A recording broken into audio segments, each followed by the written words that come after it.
His name is Charlie, love, he goes for walks. His name is Charlie, love, roll around the blocks. His name is Charlie, love, he hates guitars. His name is Charlie, love, he hates guitars. Jesus, Charlie. Hello and welcome. It is 11 o'clock on January 22nd or 21st. I'm not sure. My watch is in between dates right now since it's almost 12. And this is the first episode of Jesus Charlie, which is a new podcast that I'm starting right now. And it's basically just a revamping of Molt. And anyone listening to this episode, I would think, would remember, or at least be familiar with Molt. Which, I stopped doing that show years ago now, which is strange. And I wish I could have an episode just devoted to recapturing everything that happened between the last episode of Molt and here, the first episode of Jesus Charlie. But that would be a waste of time to try to plot out everything that's happened and recapitulate that whole series of events. So I thought, well, in the same spirit of Molt, let's make a new show, but let's rebrand it since so much has changed. And it's now called Jesus Charlie. And I just made the theme song for it, which hopefully you will have just heard preceding this beginning intro clip. And the show is about, well, the title of the show is inspired by my dog, Charlie, who's here with me. Char Char. Hey. We're out on a walk, a little bit of a midnight stroll. And the name of the show is kind of birthed from the Charlie Hebdo stuff that happened a couple weeks ago now in France, because everyone kept putting up signs that said, Je suis Charlie. It's a good French accent right there. So I am Charlie, and everywhere I saw that in America, it just looked like it said Jesus Charlie, and I thought that was kind of funny, even though it's very tragic what happened in France and everything. I'm leaving my complex right now. Because I actually say that a lot to Charlie. I say, like, Jesus, Charlie. Because he'll just be really annoying for all his cuteness and for all his, for all the things I love him for. He can definitely be extremely annoying. And so I definitely find myself uttering Jesus, Charlie quite often. And since I used to record Molt primarily when I would be walking around, these days when I walk around, I usually have Charlie with me. So if I'm going to be recording something that's like something similar to Molt, Charlie's doing his poop dance right now, so I'm trying to see if he's about to pop a squat. And he is. So since Charlie's going to be with me now these days, that's one of the things that's changed since the last episode of Molt. I have a dog and I have a girlfriend. I don't know if I had a girlfriend last time, but we can flesh out all those details as time goes on. Charlie has finished his business, and typically he will pop a squat shortly after we leave the complex in this little grassy area that's close to our complex but not quite enveloped by it.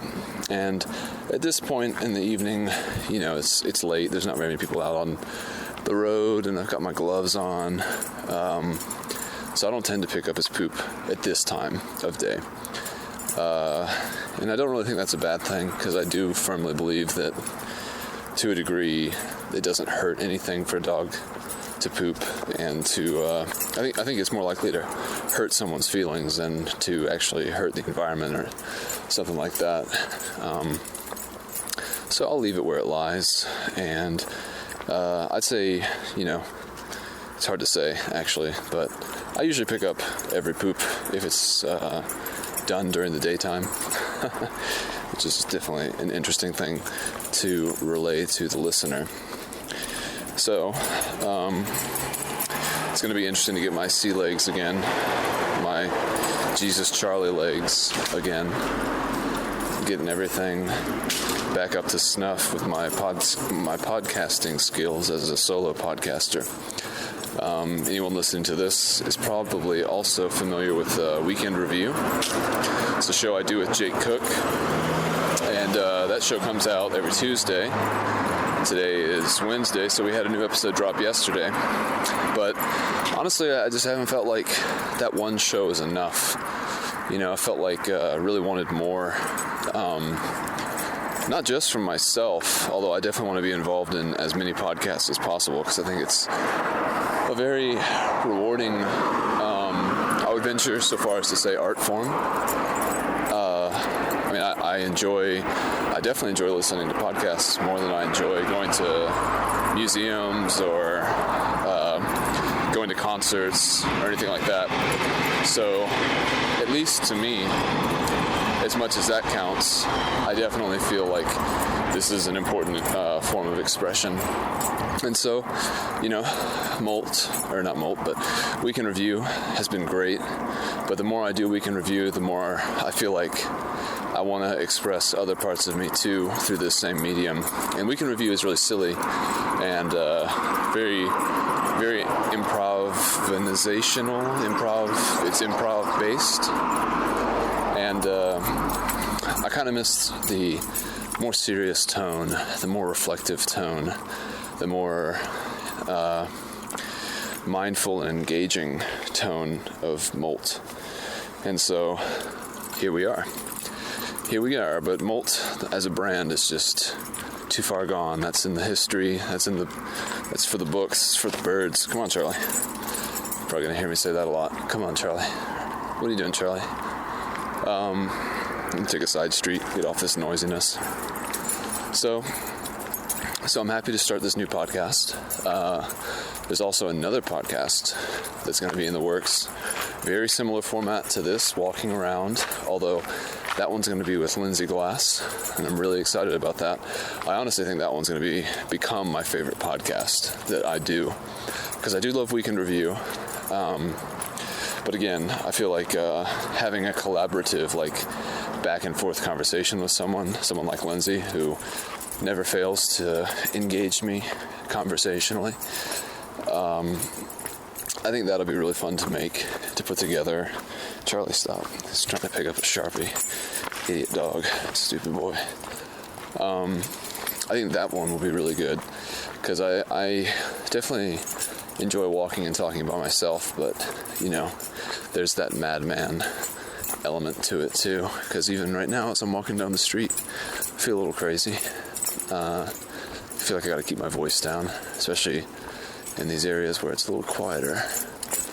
What is all this nonsense? I thought there was a police car parked, but it's just Christmas lights. Because, it's a weird thing for someone to be walking down the street, talking to themselves, ostensibly not on the phone, with this little vocoder close to my mouth. It actually looks very similar to that scene in Star Wars where all those guys are in the compactor, and they're trying to get C-3PO and R2-D2 to stop the trash compactor from compacting. And Luke Skywalker has that little, transmitter thing, and he's like, C-3PO? Oh, where could he be? I always remember he says it like that, where could he be? So dramatic. So, so well acted. Mark Hamill, is that his name? I think so. So that other show with Lindsay's going to be great, because it'll be a little bit more comfortable, I think, to walk around with someone else. Although, probably have to still get used to it. I'm going to have to get used to this again, walking around recording and not feeling like a weirdo. And that's going to be called Territories, I believe. And hopefully the first episode of that will come out later this week. We usually walk on Sundays, sometime around noon, and walk around for 4 or 5 or 6 hours or so. It seems like it's progressively gotten later and later every time we've walked. Charlie, what are you doing? Come on. And so we won't be recording the full 4 to 5 hours or whatever. It will be recording. No, we won't be publishing all of the stuff that we say on those walks, but hopefully I can find some standout clips, few segments that are definitely listenable and coherent and interesting, and just something that would be worth saving.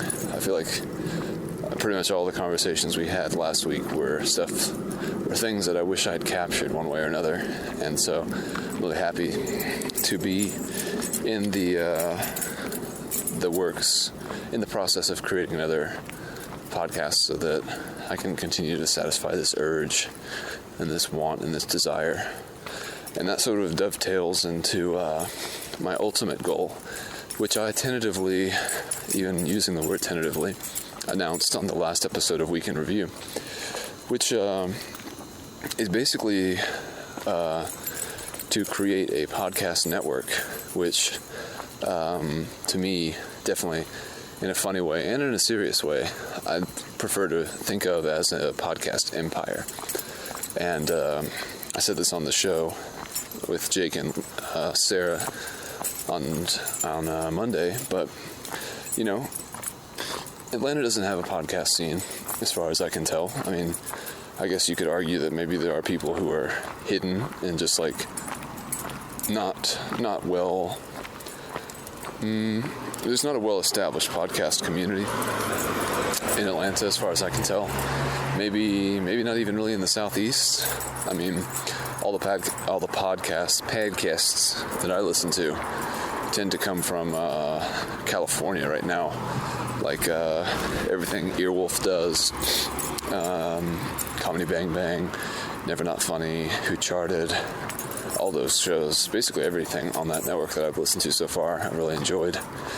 And so those guys seem to be camped and well established in California. But since there's nothing here, it's kind of an exciting opportunity, sort of for like an entrepreneurial style thing. I've got this vision of like eventually getting a studio and having people rotate in and out to come by, and I can produce all their shows and can help them with like distribution and basically just having a whole in-house setup to be able to take everything from the people sitting down and speaking, and then getting that all the way through recording and posting and distributing and syndication, etc. And that's something I'm really excited about.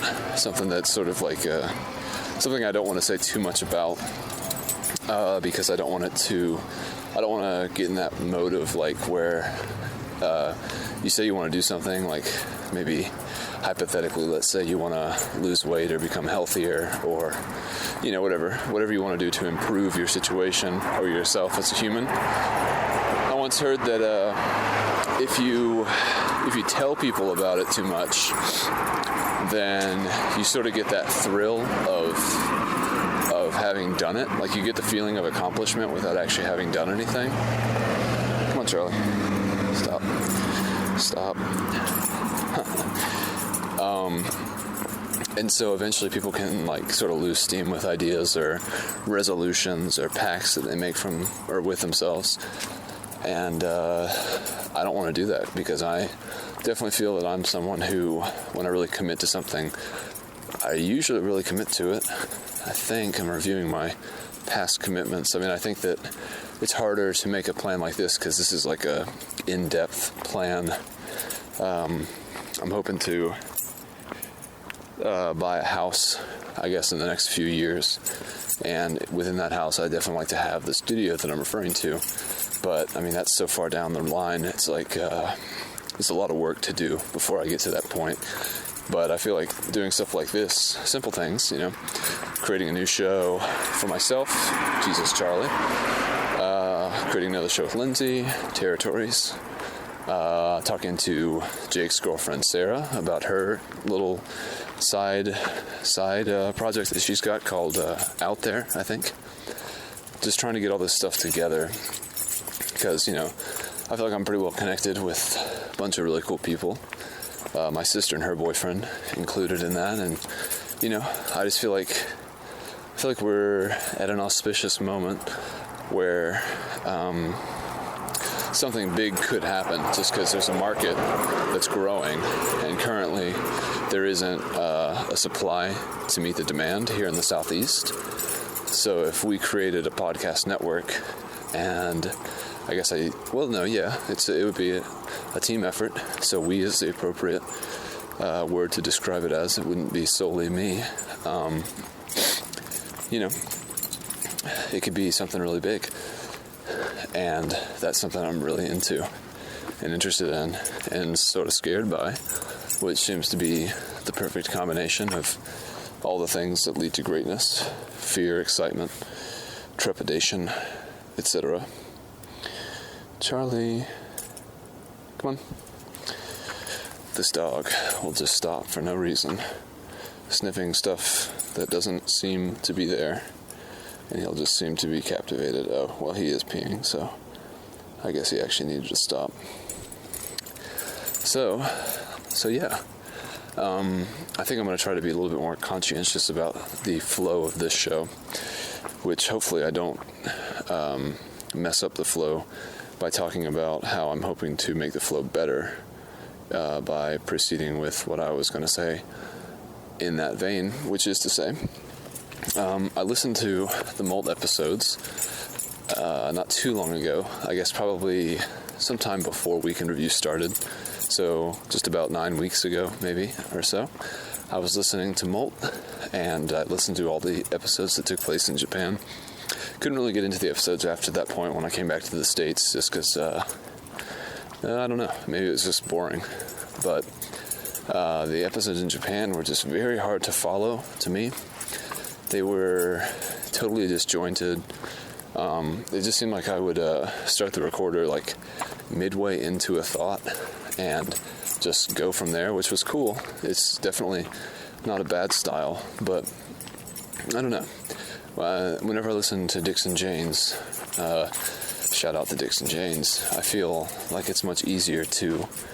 I don't ever get confused about what's happening from clip to clip, and maybe that's because he is good about knowing when to press stop, and I would just talk for like 45 minutes straight, and so it would just collect a bunch of hard-to-follow nonsense in the process, kind of like a snowball going down the hill, picking everything up.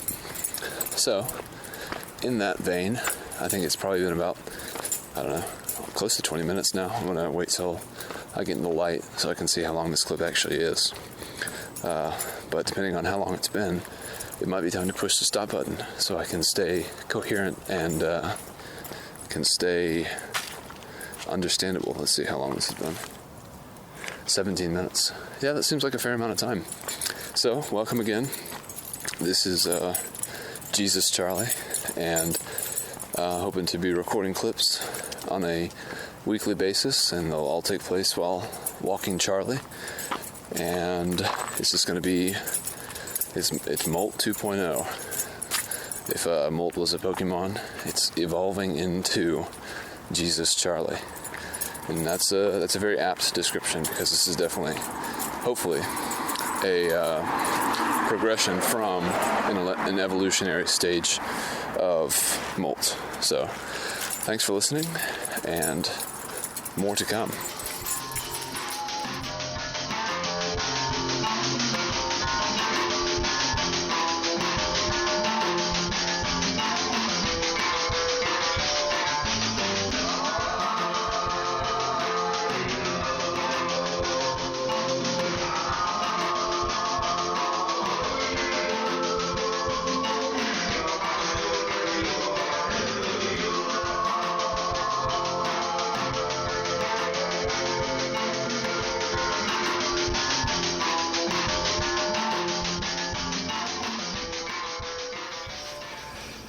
All right, welcome back. It is the 23rd of January. It's a Friday. It's about 10:10 p.m. And it's been a pretty shitty weather day today and yesterday. I wasn't able to record anything yesterday. Wasn't able to take Charlie for a walk. You might notice a bit of a pleasant echo in here. This is I'm coming to you from the workout complex, or the workout room at my complex, rather. And this is clip numero dos, which I wanted to say like that. Let me undo my jacket a little bit. Wanted to say like that in the Hispaniola accent because 2 days ago I was here. This is, like I said, it's the workout complex at my complex, which is a complex thing to say. And it's sort of like half party room. You got like a TV, noticeable amplified echo in here. Got a TV, got some sitting area, movies, there's a table. Come to think of it, 2 days ago I worked from home. The place where I am working at, they wanted us to test out our ability to work remotely. And I think I just realized that this would have been the best place for me to come because this place has a table and it's actually where the internet is that Erica and I, my girlfriend, we actually are able to get reception from this internet connection all the way at our house.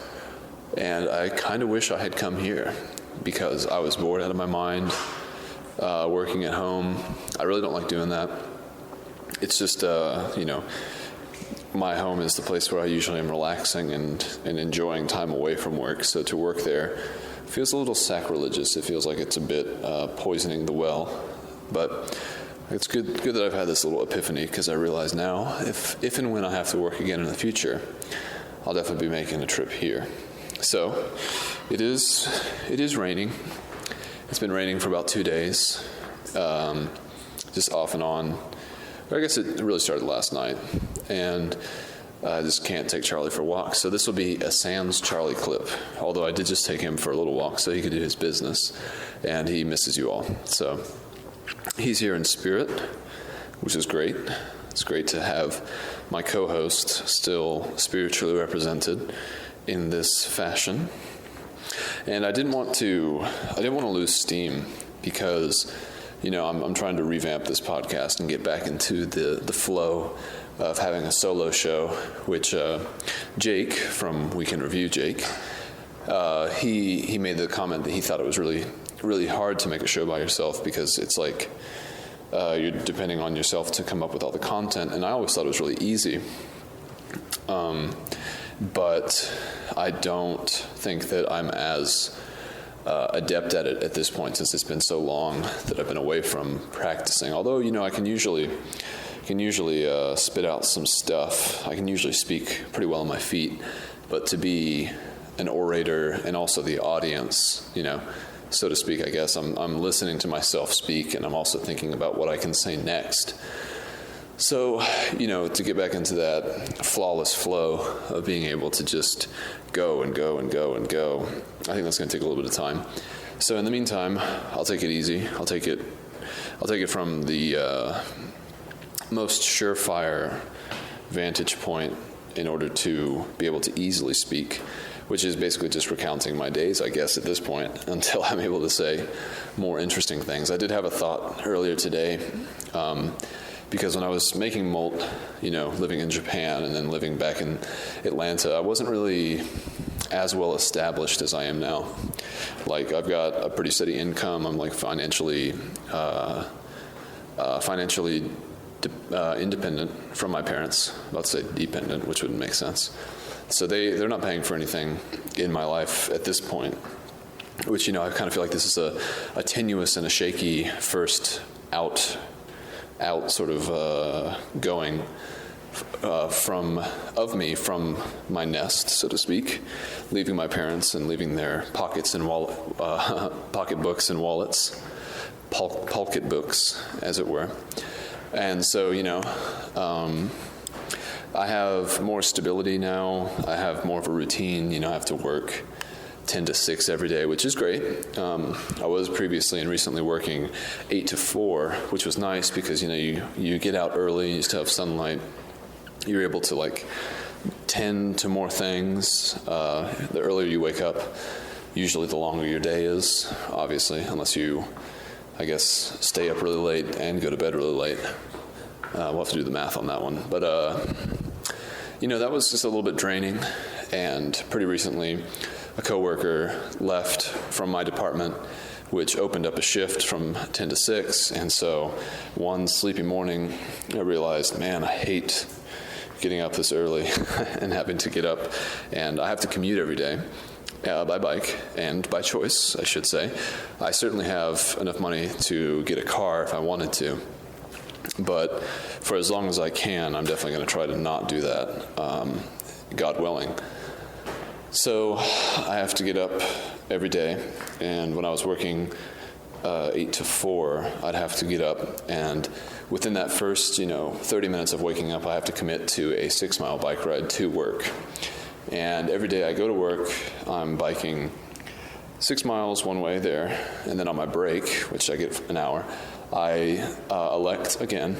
And I do enjoy this. I'm not complaining at all. I think that it's a great exercise and a great discipline, and it's allowed me to be very physically fit and to have a pretty good sense of ability, because I know that I can daily overcome the obstacle of physical resistance, I guess, by biking the total amount of miles that I do, which is 24 every day.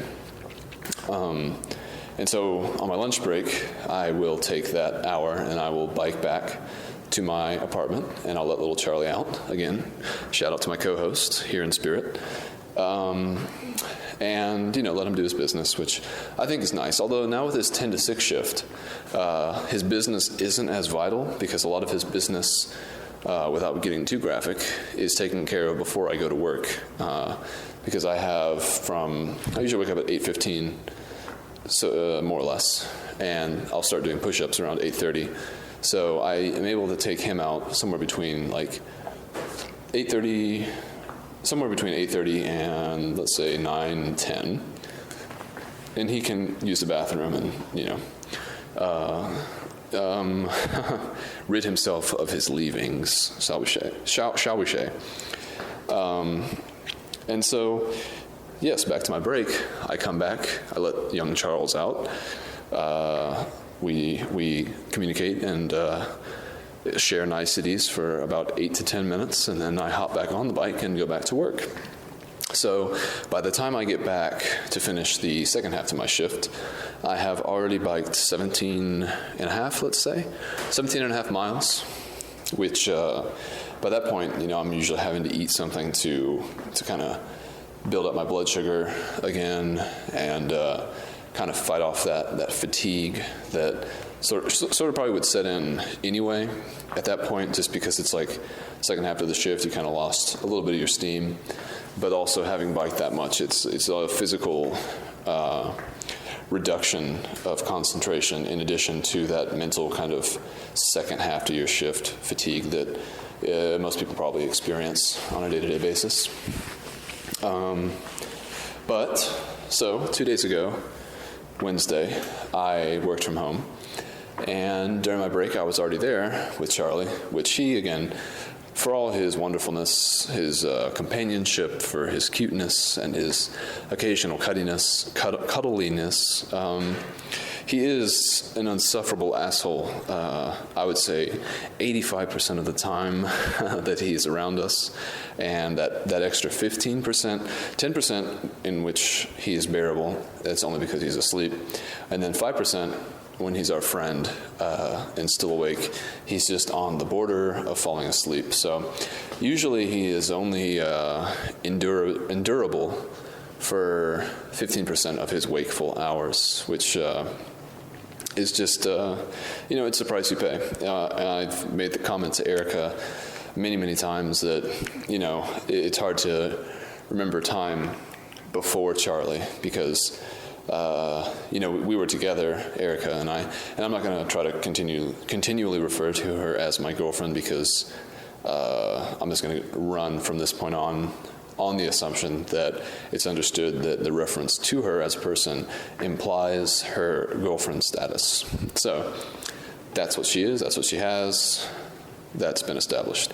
But it's interesting how much levity an animal can bring to not just a relationship between two people who are romantically involved, but just in general. I mean, even if you're alone by yourself, a dog goes a long way to kind of make things feel more, I describe it as a levity, personally. I think that Charlie, it's like no matter what life might throw at you, if you have a dog, maybe even a cat, although I can't really speak to that because I really don't like cats, primarily because I'm allergic, but also just because I don't think that they're very loving creatures in the same way that dogs are. So, I've never really had a relationship with a cat, but that's not to say that I discount people who do have relationships with cats and people who do love cats. I know many people who do love them, and like Christians whom claim to have a relationship with Christ, though I don't believe it's true, I believe that they think it's true, and that's enough for them. So, case closed, QED. But back to Charlie, it's just this sort of levity that he brings to all situations. It's refreshing to live with a creature that has no concept of human day-to-day interactions, expectations, pressure, stress. I mean, Charlie wouldn't know the difference between, I don't know, it doesn't matter, bankruptcy or extreme wealth. It's the same thing to him. It really bears no influence on his life. And the funny thing, too, Erica was asking me yesterday if I would rather give up biking, or she was making up this like ridiculous scenario where I would have to get my legs cut off, or there's a gunman in the house. The gunman has a gun to Charlie and a gun to me, and I have to either let Charlie die, get shot by the gunman, in which case I'm let free, or let the gunman shoot my legs or cut them off or something, and then as soon as my legs are gone, then Charlie and I can both go free at that point. She also asked a few different versions where it's like either I could never bike again or Charlie has to be killed or something. Just weird things people do when they're bored and looking for another show on Netflix. It was funny because I was thinking Charlie wouldn't have any idea in these circumstances if there was a gunman.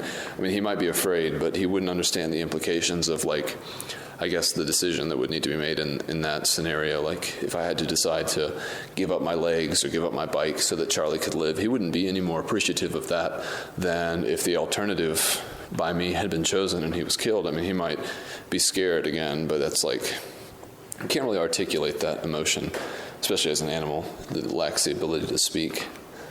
So, in that respect, with Charlie's inability to recognize human complexity, it's nice to have him around because it just brings this sort of airiness to living with him. It's weird to think what it would be like if Erica and I lived together without Charlie at this point. It seems like it would be a much more serious environment. I don't know. I really like having a dog, and Charlie's a great one to have. As much as I complain and wish I had the receipt for him so I could take him back, I do enjoy having him, and I would never take him back even if I found the receipt.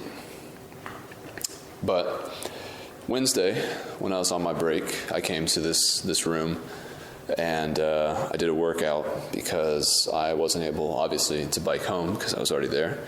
So I came here, and I sat upon this stationary bike machine, listening to podcasts.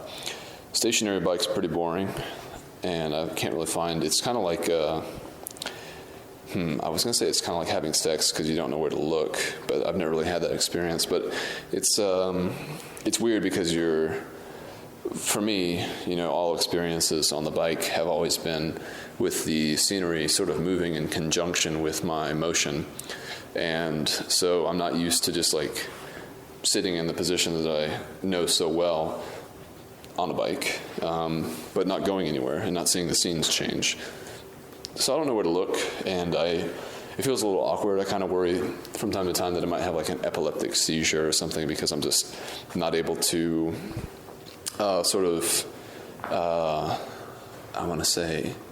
I'm not able to, there's a specific word. I'm not able to, it's not justify, but there's a similar connotation. And you could almost say I'm not able to square the fact that I'm not able to, what is it? What is that word? I'm not able to. I'm going to change the subject briefly because this word will probably come to me if I stop thinking about it, which tends to be the case. So I'm going to fast forward to today because I was also on a stationary bike because I was at work today. I didn't work remotely. So I biked in and it was rainy. And I got wet this morning on the way to work on that 6-mile trek in. But I'm pretty well equipped these days with adequate clothing. I've got nice leather shoes, long socks, denim jeans, somewhat waterproof clothes. Maybe it's reconcile. Maybe that's the word. Yeah, I'm not able to reconcile the fact. I'm going back to what I was originally talking about. I'm not able to reconcile the fact that I'm sitting on this bike machine, pedaling, and doing this very repetitive type of procedure and action that I'm so used to. I'm not able to reconcile that with the fact that I'm not seeing the normal sceneries change and that it's just static. So I fear that like my body is expecting, like it's kind of like why I guess people get seasick and stuff. It's like your inner ear, you're getting some sort of sensory input like that you're moving, but your eyes aren't perceiving the motion that your ear is telling your brain that you are experiencing. So that sort of mixed match of signals makes your brain think that you've been poisoned. And I guess this all goes back to some evolutionary precedent for this to occur. But as soon as your sensory inputs start to mismatch with each other, then your body starts to try to purge. And so that's why people get sick. They start throwing up because your body is telling your brain is telling your body that you've been poisoned and that you need to get rid of whatever you ate because that's the most likely source. So I fear that kind of thing. Although I've never actually gotten sick using the stationary bike, which would be funny. I kind of psych myself out, as we all do.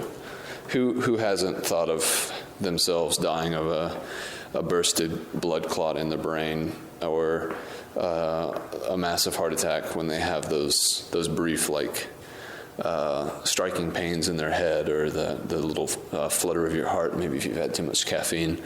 You know, you've heard stories about people just dropping dead for no reason, seemingly, or silent killers, collection of platelets over time that weren't enough until they were too much to notice, and then there you are, dead on the floor, and you had no warning.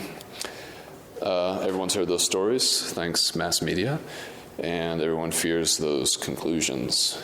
But anyway, so today I went downstairs at my workplace, my place of work, and I did the stationary bike there, and I was actually listening to Dixon Janes, the new episode, which was great. It was really fun to be able to listen to that and to kind of get away from work for a bit without having to actually go all the way home because it was still raining on my break, which is at 2 o'clock today. And I just did not feel like going out there and getting soaked. And since Charlie had done his primary business before I left this morning, it was nice to feel like I wasn't sort of cheating him by staying at work and staying dry. Because I had basically already dried out. I was wet from commuting into work. I had dried by the time it was my break. And I just didn't want to go out there again, get all wet and cold, and have to come back and wait again to dry, and then ultimately leave work 4 hours later and get wet again. So the plan worked out well. I'm dry right now, wearing all the same clothes that I wore this morning, and all's well that ends well. But it was nice to listen to Dixon Janes. I got a few shout-outs, me and Jake, which probably means more to me than to him. But, he's getting close to his final episodes. He's, I think, 493 right now. And I highly encourage anyone listening to this to go listen to that because, again, this whole style, although I probably won't include tracks in between clips, this whole style of podcasting, just kind of off the cuff and just letting it flow, to me, is definitely inspired by listening to him. I think it's a great way to sort of, it definitely is a type of therapy, this type of just free flow talking. I mean, I don't get as personal, I think, as he does. I think I talk about myself from a very removed and sort of more, I don't even know if objective is the right word. I'd say more like disinterested, in the same way that like a scientist would be disinterested in an experiment, like because he doesn't want to influence the results, although he is studying it, so he's obviously interested. Like I'm interested in myself, and there are some depths that I certainly probably won't explore or plumb in this format, just because like at this point I'm not comfortable enough to do that. But for like surface level psychological things, there's a lot to be explored, and it helps to just be able to turn the recorder on and have it mean something, like to have it go towards a show, or to have it be part of some sort of a product is cool, because then it's not like if you were to just talk to yourself for 21 minutes and 31 seconds, you would be considered insane, probably, if you weren't able to control that. But in this manner, in this modern way of doing it, a way that wouldn't be possible without things like electronic handheld recorders, you're able to, I guess, have an explanation and have a result, a product of all of your musings that would otherwise just come off as mad because you'd be walking around talking to yourself. That's sort of a theme so far, isn't it? I guess that's just a slight insecurity of mine at this point, getting back into recording by myself, that, you know, I'm pacing around this room. There's no one else in here. I'm not even doing anything in this room that this room is meant for. So again, people walk by, if I'm being expressive or, I don't know, gesticulating, probably looks weird. And again, if you didn't have the ability to say, oh, no, I'm making a podcast, it would just come off as like, oh, that guy is schizophrenic, or some other pop buzzword to describe it. But anyway, today, enjoyed that. Shout out to the Scarborough dude if he's listening to this episode of Jesus Charlie. And I just wanted to kind of steal away for a minute. I think this clip is coming to a close. Steal away a few moments on this Friday night. Sort of this is sort of a lazy Friday night. Nothing's really going on. Nowhere to go. Wouldn't want to go anywhere even if there was somewhere to go. But I didn't want to fall out of the habit that I'm trying to establish with, you know, at least nightly walks with Charlie, or nightly things by myself, and recording those and making sure that I have at least an hour's worth of material to put together every week. I'm not sure what day this will come out on a week-to-week basis, but I definitely want to have one out by next week. Obviously, Weekend Review's coming out on Tuesday. Lindsay and I are hopefully going for a walk on Sunday, although she's had sort of a family, not emergency, but a death in the family. And so I totally understand if she can't do that. But I'm hoping to have that out next week. So, you know, the podcast empire is growing. If all goes well, there might be 3 shows coming out next week, which will all fall under the umbrella of the podcast empire. So for now, I'm going to head back to my actual apartment. I'll bid the workout complex adieu. And hopefully record again tomorrow, the day after that, and so on and so forth. Bye.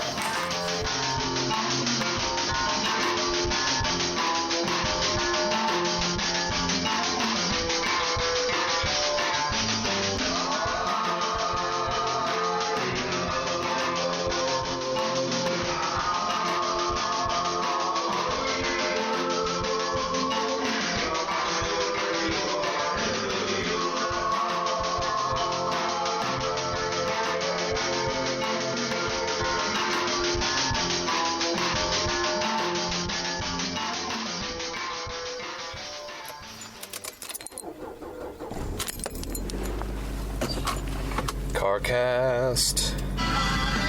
Carcast. This is going to be the second clip now that I've recorded without my co-host. And today is actually Saturday, 24th, the day after the last clip I made. And it's about, 12:15 in the afternoon. And I'm heading out to do a few errands. I don't usually resort to the car for this kind of stuff, but one of the errands I'm doing today is to go and get a bike stand, which I've never had an official bike stand, and this is the kind of stand you get so you can easily work on your bike. It sort of holds it above the ground, and I've always worked on my bike by just flipping it upside down and letting the handlebars and the seat kind of let the bike sit up so you can get to it. But, that's for fucking poor people to do stuff like that. And I don't mean poor in money, I mean poor in resources and poor in intelligence. That's how the poor man, that's how he works on his bike. But I feel like it's time, with the help of a gift card from Christmas, to go ahead and upgrade to what I should have probably had, I don't know, years and years ago, which is going to be an official bike stand for cleaning, for tuning, for fixing. It's a smart thing to do. It's not really a purchase. It's like exciting. I got some retards in the road. Not really an exciting purchase, but something that will be a good purchase to make. Kind of like if you got like a new air conditioner or something like that. It's like, I don't want to spend all that money on something that's not really that fun, but I will enjoy having it once I do. So that's what I'm doing. And first I'm heading to Target, which is not something I'm looking forward to doing, but I need some new pants. I've had these jeans for I'd say 2 to 4 years probably. Just probably a decent guess. And so they're starting to kind of unfurl.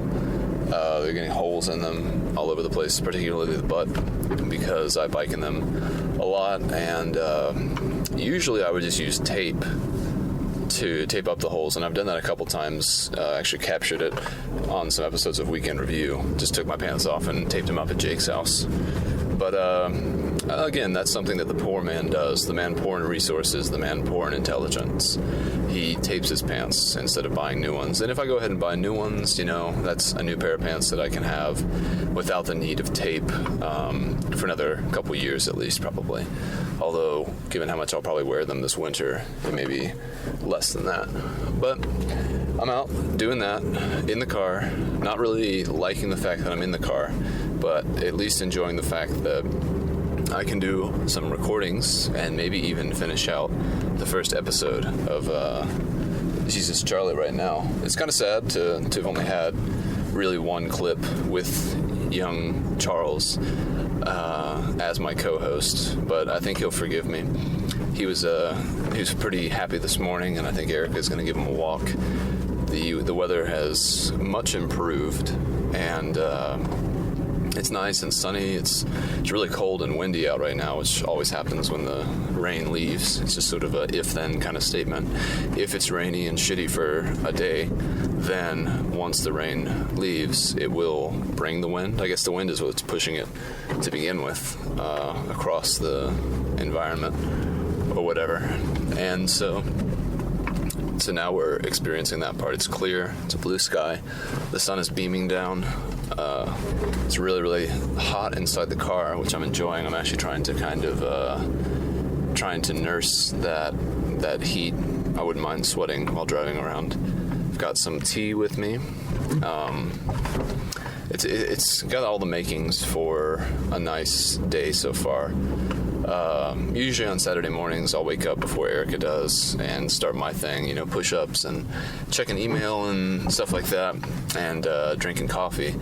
And so I'm usually pretty amped up and a little bit energetic by the time she starts rousing. And Saturday mornings, too, I always listen to Car Talk, because to me, it's not a Saturday morning without that. So Car Talk comes on at 10. I'm done with all my stuff by 10:30, 11, depending on when I started push-ups.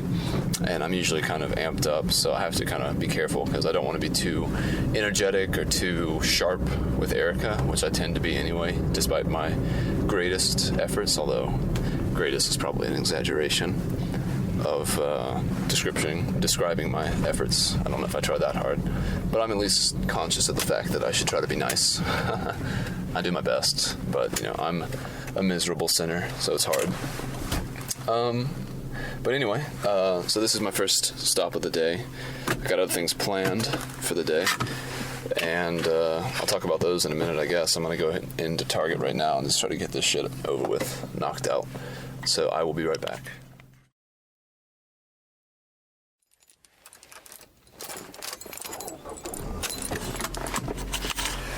Viva les consommateurs.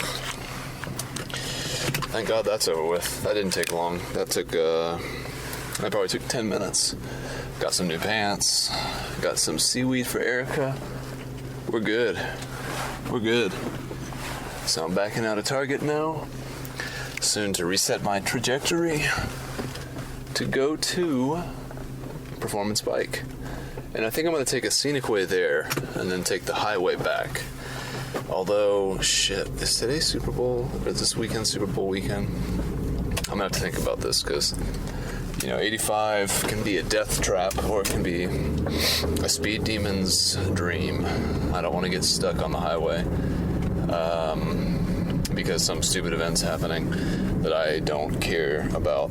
It's one thing if you're going to the event, and therefore are prepared for the traffic because maybe you're anticipating it, but it's quite another thing entirely if you are not going to whatever the reason the traffic is being caused by. So, I'm driving on. This is a good start so far to the day. Some successful errands have been run. Just trying to think about my route. Give me a minute here just to think about the best way to get to where I want to go. Let's see now. I can vocalize this process. So, let's see. If I get onto Cab Avenue, I can take that over to, let's see, take that to Krog Street. Get off at Krog. I'm trying to get over to there. So, take that to Highland. Take Highland all the way up. I think that's what I want to do. I'm gonna go to Cab, Krog, Lake, Sampson, Highland. And then take Highland all the way down, probably to Lenox Road. Then Lenox over to there's a road, I don't remember the name of it, but it's much more scenic than the alternative. I used to go over to Performance Bike, and I would take. It's been sort of an evolution over time, my biking style. I used to just get on the biggest roads that were the fastest and just not care about playing nice with the cars. I felt like I had a right to the road, and so fuck you if you're gonna be an asshole while I'm on the road. But these days, I've elected to go for more back roads. One, it tends to be more scenic, and with that scenicness, there's also less of a chance, I feel, of having some sort of an accident, which is great. Two, it's more scenic, which is a redundancy. However, I didn't mention that it's pretty, so let's go ahead and mention that. And then three, the scenic routes tend to be a bit longer since they're not so straightforward, which, someone like me, a miles junkie, I want as many miles as I can get anyway, so if I can go somewhere that's preferential in every aspect, including longer, then that's the way I'm definitely going to go. So I'm going to attempt to now drive the same way I would bike, since I am sort of starting to miss the biking experience at this point in the trip. However, I suppose since this stuff isn't necessarily glamorous, these errands, these Saturday errands, it's nice to go ahead and get them out of the way as quickly as possible, while still being able to enjoy the scenic route via l'automobile. So, that's what I'm still doing. It's still that same Saturday. Obviously, if you can follow threads and put two and two together, you probably already knew that without me having to say, ooh, here's a cyclist biking on DeKalb Avenue, which something I used to do. But again, this road is just a little bit too congested for me to do that comfortably these days. I just don't want to die. And it's not even really, you're not seeing anything by biking on DeKalb Avenue. It's just sort of a freeway style road. It's ugly. It's riddled with potholes, very poorly kept. The only reason I probably ever ride on DeKalb at this point would be if it were nighttime, which would mean decreased traffic, and if I wanted to relive some sort of former nostalgia, like going to the Decatur area, which I might end up doing today, although not via DeKalb. So let's go ahead and I'm going to lay out my plans for the rest of the day, God willing, and if everything goes well. So I'm hoping to get home back to my place around 2 or so after I've completed all my errands, and I want to go to my sister's house today over in Grant Park and see her and her boyfriend, go for a walk maybe. Shout out to Lauren and Delane, here on referenced as such. In fact, I think I'm going to take a turn here real quick. This is going to be a slight variation from the original plan, but I'm going to take a right turn onto this road, which I don't remember the name of it, but it's going to get me where I want to go, but more scenically. So I'm getting off the cab now. This is Hurt. Is this Hurt? Yes, Hurt Street. I'm taking a left on Edgewood as we speak. So I'm going to hopefully get over to my sister's house. This is going to be all via bike at that point. I'm picking up a tiny metal door that my dad's steel company made. That'll be pretty cool. It's for a Free Art Atlanta installment of tiny doors around the city. And I met with this guy who is heading it up a couple weeks ago. I guess it was like 2 Saturdays ago, because it was the same day that Jake and I made our second to last episode of Weekend Review, because I remember I picked him up a Chick-fil-A sandwich, which was rare. Rare for me to do that for him anyway, and rare for me as well, because I'm technically ovo-lacto vegetarian. Losing the thread. What am I talking about? I want to go. Oh yeah, the metal door. So I need to pick up this metal door that my dad's steel company made, because that's going to be used for the tiny doors installment. And then, so hopefully from there I'll be able to bike over to the Decatur area and drop off that door. All of this ride will definitely be with Grandpa, which is great. See the asterisks next to Grandpa for more information.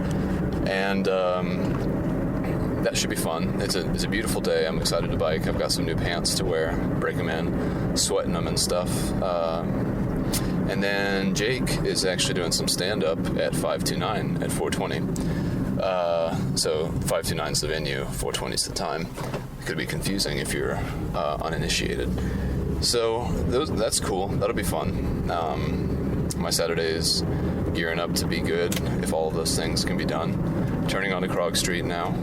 Got people being retarded. What do you expect in this city? Wait my turn to go. I'm not trying to get in any kind of altercation here. So yeah, it's a good day lined up. I hope that Erica's not bored. I fear that somewhat often these days. Like, worried that I'll go out and do stuff and have all these plans and everything, and I'm all doing it by bike. Which doesn't necessarily mean she won't go, but usually does mean that she'll be more hesitant to go. I'm gonna go ahead and take this turn. Let's do this carefully.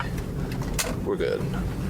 So, yeah, I worry about that, but I'm gonna try to not let that interfere with my ability to have fun today. A little bit of traffic. I'm gonna drive a little bit more cautiously.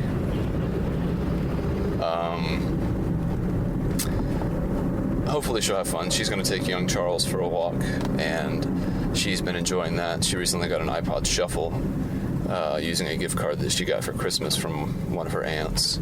And it's funny to see that little thing, the evolution of the iPod Shuffle. It's changed a lot since I remember when they first released it. It was just it looked more like a flash drive or something like that. And now it's more of like it looks like almost like a big piece of gum or something like that. So she's actually recently said that going for long walks with Charlie, listening to music, is something that she's really enjoyed. And I've actually brought up this thing about her being bored before, and I've talked about it with other people as well. And the general message from all of them, about the situation has just been that, like, I shouldn't be in charge of Erica's happiness. And I agree with that, but at the same time, I can't help but feel a little bit responsible for, like, I don't know.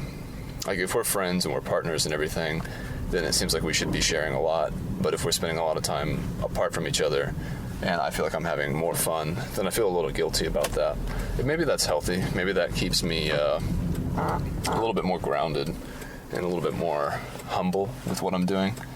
I definitely invite Erica to go to all these things, but I'm also very stubborn, and I'm unwilling to not bike if it's not necessary. And so these errands, I would say it's justifiably necessary to go via car, taking another turn, onto, what is this road, Lake Street or something like that? Austin? Who knows?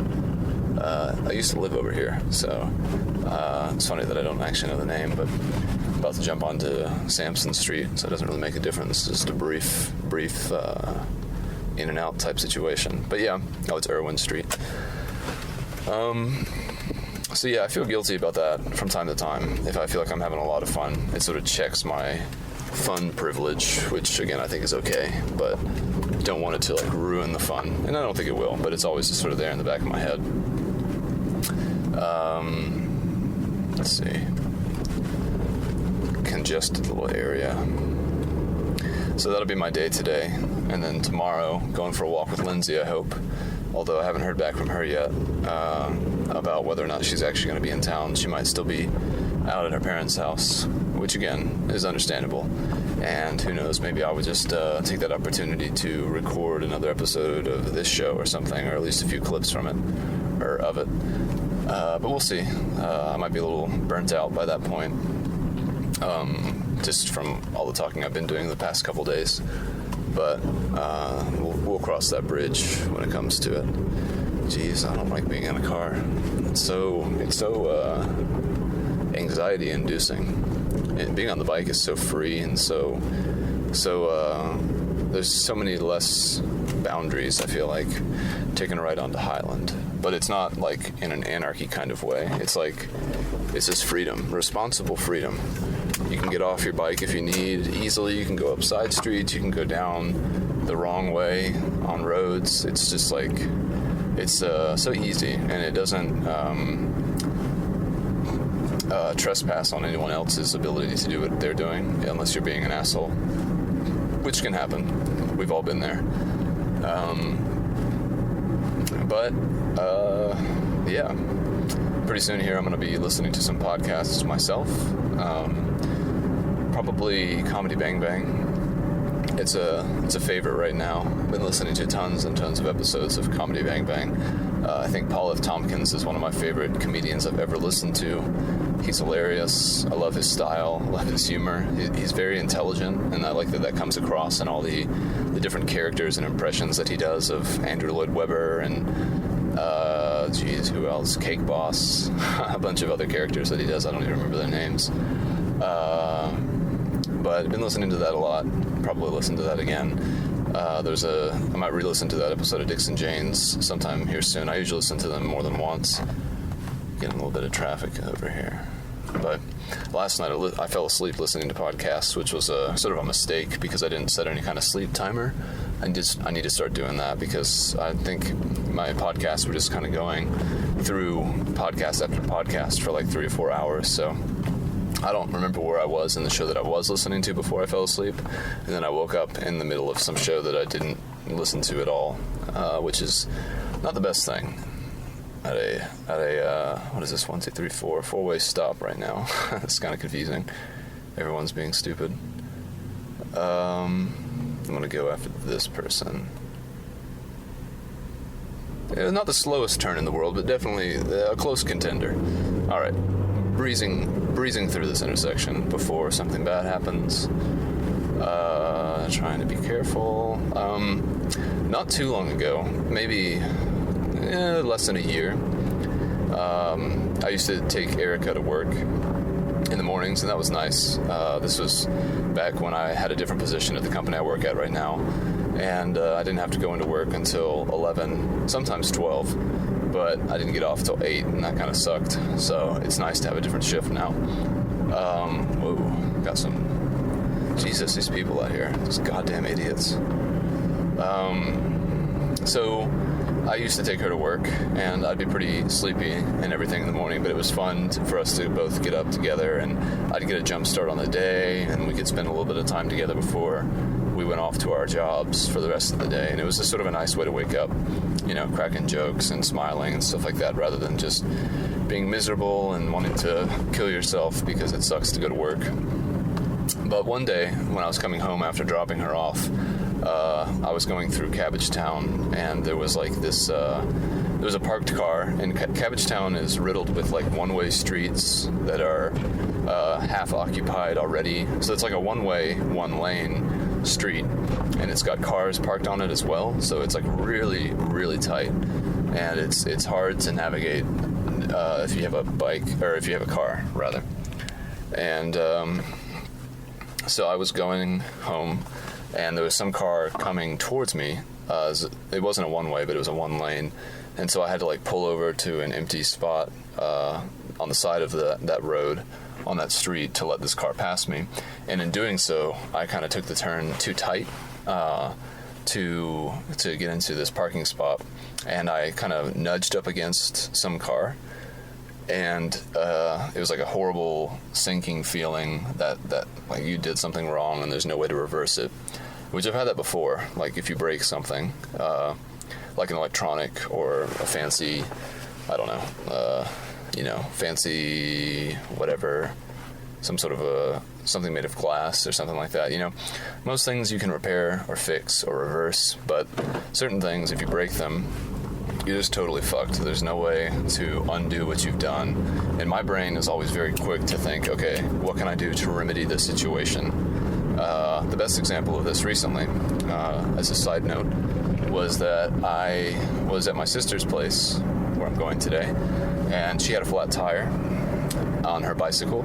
And I bought this bicycle for her from her roommate as a graduation present. And so she hadn't ridden it much, and like the one time she had ridden it, she had gotten a flat. So it had just kind of sat there for probably nigh on 2 months or so, just with a flat tire, which to me is like, it's like having a family member sick for a really long time, and then you're like, oh yeah, I probably should take them to the doctor or the hospital. They don't look so good. Her arm fell off last week. Maybe you think that's a symptom of like a cold or something like that, you know. Gross negligence, gross in the sense of like gangrene gross. And so I went there to rescue the bike, to put a new tire on it. But there was some, what was it? Oh yeah, I tried to patch it at first. I'm going to take a sip of tea real quick, because obviously I'm not caffeinated enough. It's still very hot, but good. A nice black tea. Lipton black tea. Classic. So I tried patching it first. And I tried unsuccessfully twice to patch the tire. To patch the tube, rather. And both times it would just result in the air ultimately being let out again, and the tire would go back to being flat. And I was like, fuck, I don't have any better patches or glue or anything like that to help this tube, but I also don't have an actual tube that I can put in her tire. And then I remembered, my brain was just racking itself for some sort of a solution that I could apply to the situation. And then I remembered that there was a couple of older bikes that were out in the shed behind my sister's house. And I was like, oh wow, I could probably take one of the tubes out of those bikes, and then I could put that into her current bike, and then she'd have a working bike again. And lo and behold, that was exactly what happened. And her bike works again. So my brain works like that. Just trying to fix these situations I get myself in. So in this time when I hit the car and scraped up against it, there was no way of remedying that. But I freaked out a little bit because I really didn't want to have to deal with that, and ended up just driving home without like getting out and giving information or anything like that. But I had all the intentions of going back there as soon as I could, which was like within that same 30 minutes of it originally happening, to go back and survey the damage and figure out if I could figure out who the car belonged to and do whatever needed to be done. And so I got there to the car, and I didn't even get a good look at it because I was so freaked out when it happened. And I got there, and it was just like this really shitty car that had a bunch of scrapes and body damage on it already. And it looked like it was just like someone's first car, or someone's car that just did not give a shit about trying to keep it cosmetically sound, because it was really a beater, a clunker, you know. And so after seeing that, I was like, well, you know, that being the case, I'm just going to let this go, because there was a small, like, scratch of paint, I guess maybe on one of the fenders, where I could probably surmise that I had scraped it at that point. But honestly, I mean, it just kind of fit with the car, so I made the executive decision to just let it go, to not make a big deal out of it. Because, for instance, this is probably the last thing I say before going on listening to a podcast. One time, this ties into what I'm saying. One time, I found a $100 bill on Edgewood. It was shortly after my birthday, I think, last year.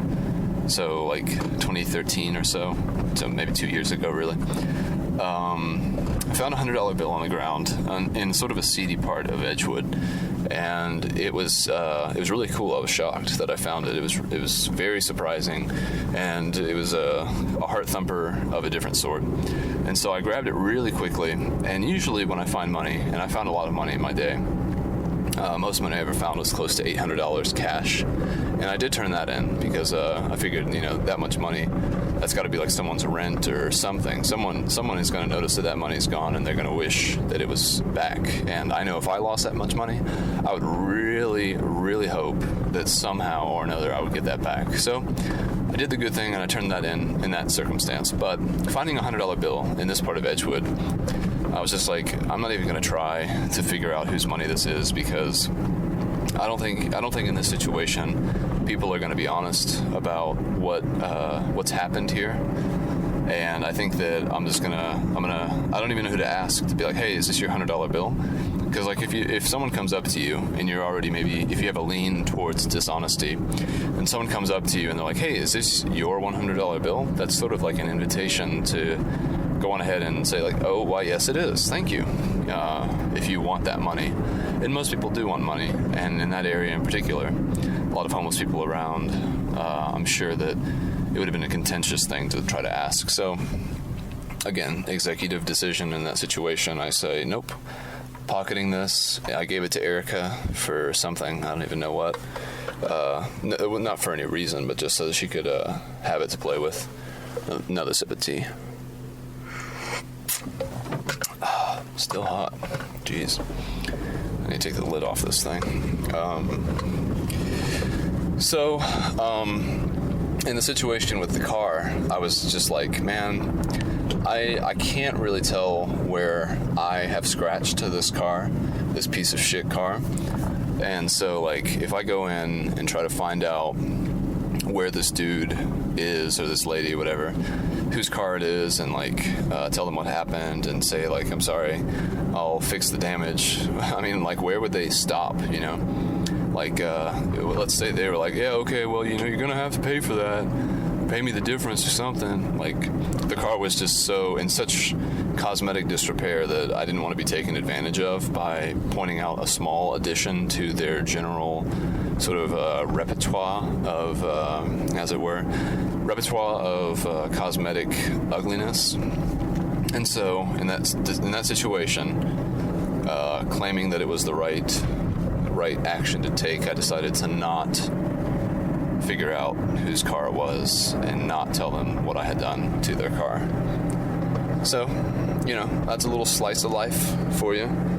I think I'm probably getting close to the end of this first episode, and I feel like it's going better than when it initially started, getting back into the flow of things, feeling more confident about what I'm saying. I was kind of afraid that it was boring what I was talking about, and it may very well be. I was kind of thinking that I might be less interesting these days than I was when I was making mold more regularly. But I mean, I'm basically the same guy. Basically. So I'm on Johnson Road now, which is what Highland becomes, taking a slight left, quickly now, onto Lennox Road, which will take me over by Morningside Park and stuff, which is where Eric and I used to go a couple times when we got really drunk. She got some tattoos over in that area. We ate some Vietnamese food over in that area. Went for a pretty fun little walk over in that area. This is a nostalgic kind of trip, and it's scenic, and it hasn't been too trafficy, and it's been nice, and it's warm in this car, and I'm on the verge of sweating, and all is well. It's a good Saturday. Just hope Eric's having fun. That's what we call a callback to a previous point. So, with that, I think I'm going to go ahead and go. 25 minutes, yeah, I think that's appropriate. Hope you enjoy your weekend. This is the weekend of the 24th, yes. And Godspeed.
You've been listening to a production of the Podcast Empire. Spread the word.